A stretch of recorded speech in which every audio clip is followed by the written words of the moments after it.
Good evening. My name is Felicia Megon, and I live in the Summit neighborhood. And I actually went to Martin Luther King. I spent a great deal of time as a child in the Mount Hope neighborhood. It has always been a very vital neighborhood.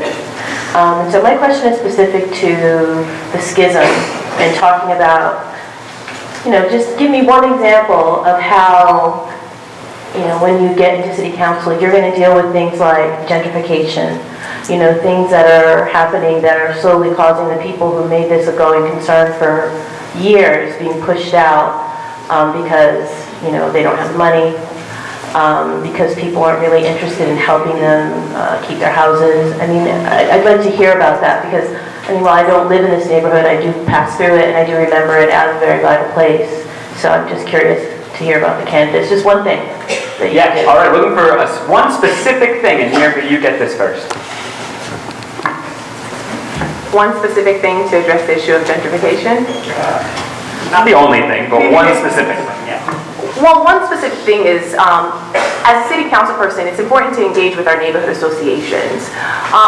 One of the things that they can do, and in many cities it's happening, is that they serve as resource hubs. And so if we can tap into the many resources that are here in our city, like RI housing, to provide more access and opportunities for people to purchase homes, in terms of addressing issues of violence that's impacting our neighborhood right now in Mount Hope, trying to figure out how do we work with community members to engage with the youth in the community. And that's why I'm part of the Eastside Community Alliance. And some of the things that we've been doing is looking at bringing more resources into the Eastside, into Ward 3. And also looking at how can we address the issues that are currently impacting our community. And so we need to use the resources that are here, but also bring in information so that people can access information about how to purchase a home. There could be training opportunities and workshops. How do we engage with our local credit unions? But I think the most important thing is, one, bringing the community together, and two, working with the resources that we currently have right now, and that was more than one, but currently working with the community right now and trying to bring information, resources in the community and making it accessible to the community members. All right, David, one specific thing to address the issues that were brought up by our questioner. She said that actually very well, so I actually support that 100% what she was saying.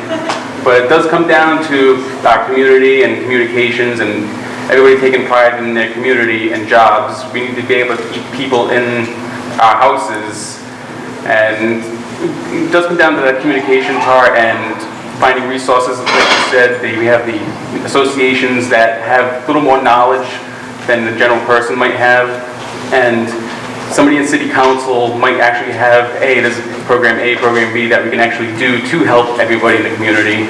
Because I don't like the idea of people being pushed out of their houses for whatever reason. And as people get pushed out for whatever reason, the property gets better, taxes go up, rent goes up, and the community just changes in total. But I 100% agree with everything she just said, and I hate to piggyback off here and steal your thunder on that one, but I'm going to pretty much leave it right there, but yeah. All right, Mark, one specific thing on the issues brought up by our questioner. See, the one specific thing question for somebody who's a college professor is like, it's very hard, and that's my flaw. To me, gentrification is an issue of the lack of affordable housing, first and foremost. When you're looking at gentrification in a very specific place like Mount Hope, Mount Hope, like a lot of traditionally African-American neighborhoods in Providence and in many cities around the country, has been bulldozed, relocated, wealth stripped for at least 2 centuries, if not more than that. It's a very long history, and I think it's very important for people in the ward as a whole to look at the issue of gentrification in part through that lens. So if I'm going to pick one thing that perhaps could move the needle on affordable housing, it would be to try and work with the neighborhood associations as well as area banks to try and bring community development corporations and community land trusts here into our community, into Mount Hope, to try and keep housing affordable for the long haul. the market is such that affordable housing very quickly becomes not affordable housing. Did you say so? I'm sorry, I missed. Okay.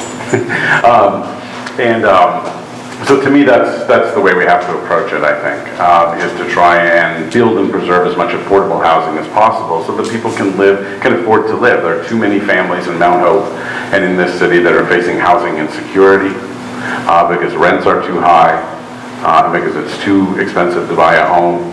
And many families in this community just went through the wealth stripping of predatory lending just less than a decade ago here and elsewhere in the city. And it should be possible to have a more stable, sustainable place where people can live here and afford to do so. Dan, one specific thing on the issues brought up by the questioner.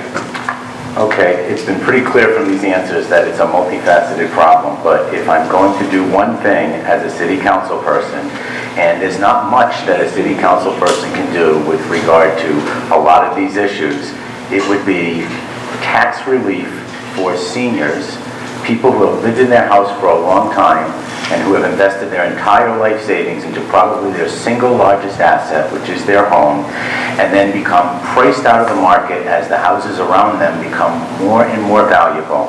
So as a city council person, it would be possible to propose a tax freeze on your taxes after a certain age, or to lower the rate for seniors, or possibly to create a longevity credit for people who lived in their houses at 15, 20, 30, 40 years, and give them some kind of relief without breaking the city budget.